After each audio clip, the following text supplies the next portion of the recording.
Alright, for the last section of what we're going to be covering for this semester, we're going to talk about elimination today. Last section focused on solving by substitution. That strategy works best when one of the variables is alone in the problem. That was when we did the box and switch method, but what would we do if we saw a problem like this, where we saw 2x plus 3y equals 17, 3x plus 2y equals 18? Well, the problem is I can't box anything because remember, in substitution I am looking for y equals something, or something equals y, or x equals something, or something equals x, to where I can put those things into boxes and replace them. Well, the problem with this problem here is there is nothing where x or y are by themselves, and that causes an issue. So whenever you see that, it means that we can't use substitution, which means we have to use something else. Today what we're going to do is learn how to solve a question in which neither variable is alone. That process is called elimination. And it's called elimination because we manipulate the information to eliminate one variable and from the problem and then work from there. Again, notice that I purposely used the word manipulate, and that just pretty much means to, I guess to change around or to change things the way you want, because we literally change the way the equation looks so we can get what we want out of them.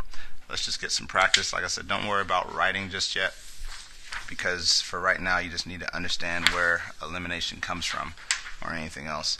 So how do you eliminate a variable? Think about it. In order to eliminate a variable, we must create opposites.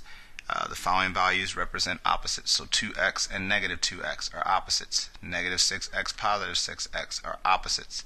10y, negative 10y, opposites. So if you add those two things together, you get 0. Add those two things together, you get 0. Add those two things together, you get 0. Or as you would say, they cancel out and they go away.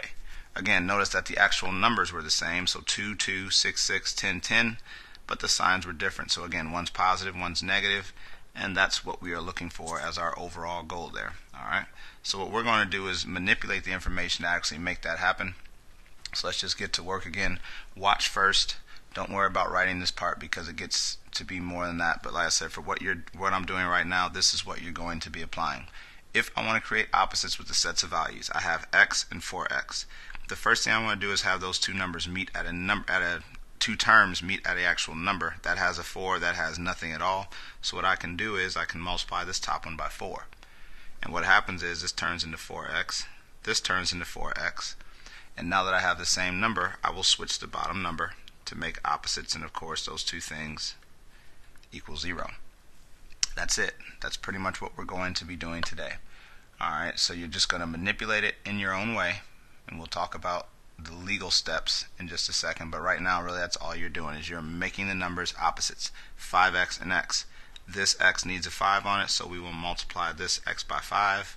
5x up here, 5x down here, and since they're both the same, again that stayed the same, that turned into 5x. Since they're both the same, we will then switch the bottom one, of course making 0 here. Again, don't write this yet, just make sure you're kind of getting what's going on, or at least seeing what's going on in terms of what we're doing, because these are steps you're going to use. 2x, 3x. Well, 2 and 3, I can't just multiply one to get to the other one, but what I can do is 2 and 3 meet at 6. So I'm going to multiply the top one by 3, multiply the bottom one by 2. That makes 6x up here, 6x down here. If I switch the bottom row, that gives me a 0. That's all. Negative 5x, positive 15x. Well, in this case, I can actually multiply 5 by 3. I don't care about the sign yet, but I know that 5 times 3 makes 15. So when I multiply that, I get negative 15x and positive 15x. Notice that they're already opposites. I did not need to switch. I still get 0. Again, those manipulations that we just used, or that I just used, represent the method that we're going to use to eliminate the variable from the system. The only difference is that the other parts must be considered with every step. So before going that far, let's just consider what happens if we take just one step forward. Again, do not write just yet, because this is the concept, not the actual work.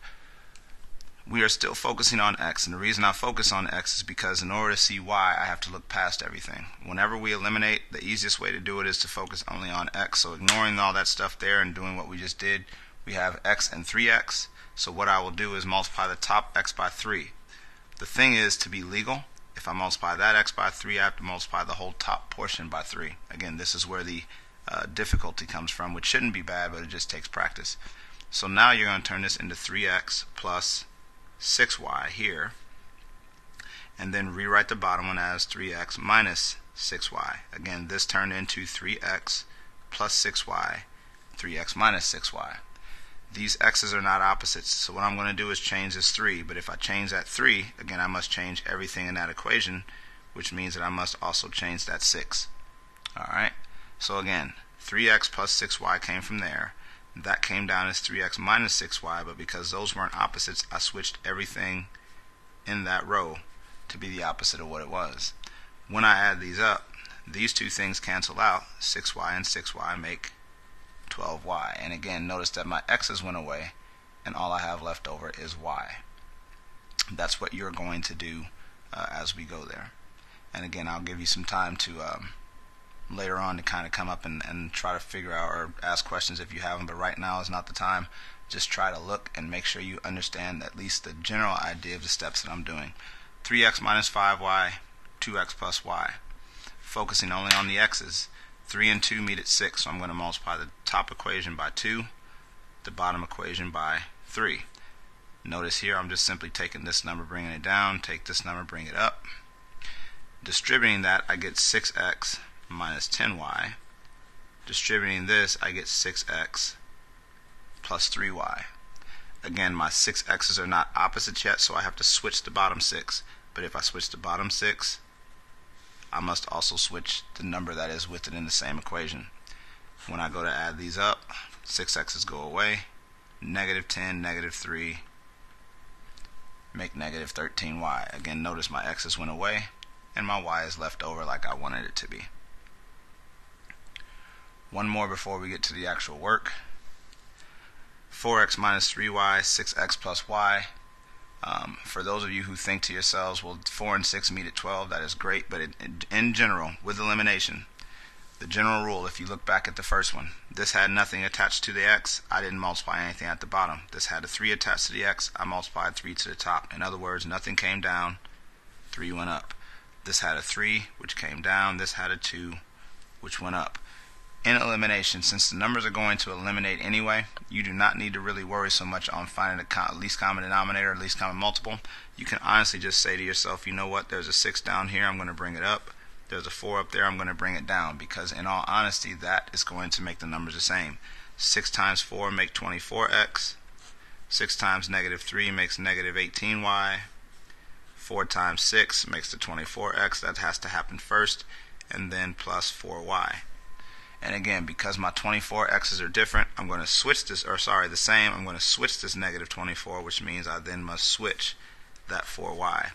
Once that happens, that goes away, giving me negative 22y. Again, notice that your x's went away and everything else went there. Now at this point, if you do not understand this process of just simply making the x's meet and then switching the bottom row, please find some time, or I'd say just come up to me now so I can actually show you on paper in terms of what's going on, or try to talk you through whatever issues you might be having with it. Because I would not move forward at this point if you don't get that, because that process is the same thing we're going to do, but now with 3 terms. So again, if you're having issues with understanding what I just did, either rewatch it slowly, or again, and try to kind of think about what's going on, or write it down and work one out. Or, as I said, come up and talk to me and I'll be glad to help you. Because now we get to the part where we're going to actually start applying everything. So if the only part to be careful about is the distributive portion of the work, then again it is another assessment where it's more than within your reach, and it's the last one, or not the last one, the second to last one for the quarter. We'll look at the process necessary for getting to the first variable, but again, we're not going to focus on finding the variable today. Pretty much the main thing we're going to do is just look at the process itself. So looking at this, and this is where you want to write down some examples. I'd say write down all 3 of them. I think there are just 3. Yep, 3 examples. I would write down all 3 to make sure you know what's going on. And I'm going to not just switch, I'm going to actually write them in step-by-step form. So again, write it down, have it with you, so when you leave today, you actually understand what's going on. 2x plus 3y equals 6, x minus 3y equals 4. Focusing only on the x's again, everything else is nothing to me. I want my x, my bottom x, to be multiplied by 2. Again, this has nothing on it, so I will not multiply anything up. Rewriting the top equation, I get 2x plus 3y equals 6. Here is where you have to be careful. You must distribute that 2 to everything, including the 4. And that is the biggest mistake that people make. Again, there are 3 terms in here. You must multiply 2 by all 3 terms. Second thing, notice that my 2's are the same, so what we're going to do now is switch the bottom row. So 2x plus 3y equals 6, and then change everything at the bottom. Negative 2x plus 6y equals negative 8. Again, all I did was take the whole bottom row and switch it. Please switch the bottom row, especially for your computer assignment today, because if you don't, you're going to miss it. You can switch the top row, but I am recommending the bottom row for today's assignment because it is not set for you to switch the top. Last thing we do is we combine our terms. 2x minus 2x gone, 3 plus 6 makes 9y, and 6 plus negative 8 is negative 2. This is where you're going to stop today. Because if you can get here, you obviously know what y is by dividing by 9 and going from there. Alright, so again, multiply to make the x's match, switch the bottom row, combine all the terms to get where you're going. That is elimination. That is all you have to know how to do. Alright. 5x plus 3y equals 8. 2x plus 4y equals 5. In this situation, again, you're looking at these 2 numbers. Take the 2, multiply it up. Take the 5, multiply it down. Again, that is the easiest way, the most simple way without having to think. Or you could say, where do 5 and 2 meet, which is a 10, and then do that. But the way I do it is I always bring this number down, bring that number up, and distribute. I get 10x, 6y, 16. Here I get 10x, 20y, 25. My x's are the same. I do not want them to be the same because I want them to cancel, so what I will do is rewrite the top one and switch the whole bottom row. So negative 10x minus 20y is negative 25. Alright? From there, what I want to do is go ahead and combine all my terms. Again, your 10x's go away. 6 minus 20 is negative 14. 16 minus 25 is negative 9. Again, this is going to be your final answer on your work today. That is all that you have to do. Unfortunately, on today's work, you will have to actually type all this stuff in. But again, that's my way of making sure you actually know what's going on before you just leave it behind and go from there. At this point, if you're having questions, please bring it up. Let me talk to you about it, because we have one more. And like I said, when you do this one, once we do that, that's pretty much it. Or like I said, find some time after this one, but just make sure you get some help on this before. I think this is easy enough to do, but again, you have to make sure you do it right. On this one, again, I'm bringing my 4 up, I'm bringing my 3 down. Distributing, I get 12x minus 8y equals 28. I get 12x plus 3y equals 15. That is where I want to be in terms of my x's being the same. My second step is to make my x's opposites, which means switch the bottom row. So rewrite the top one and switch everything on the bottom. Negative 12x minus 3y is negative 15. And my last step is to combine terms. Those two things go away, giving me negative 11y equals 13. And again, this is where we will stop, because common sense says that all we have to do there is divide by, or switch signs, divide by 11, and we would be just fine. Alright. The work for today is just this process. So again, the process that we just talked about, similar to how we focused on the first 3 steps of substitution for a day, we're going to focus on those 3 steps for eliminating x.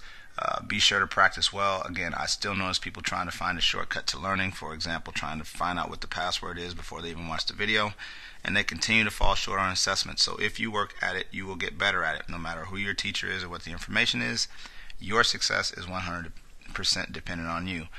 The lesson credit today requires a password. That password yesterday was try.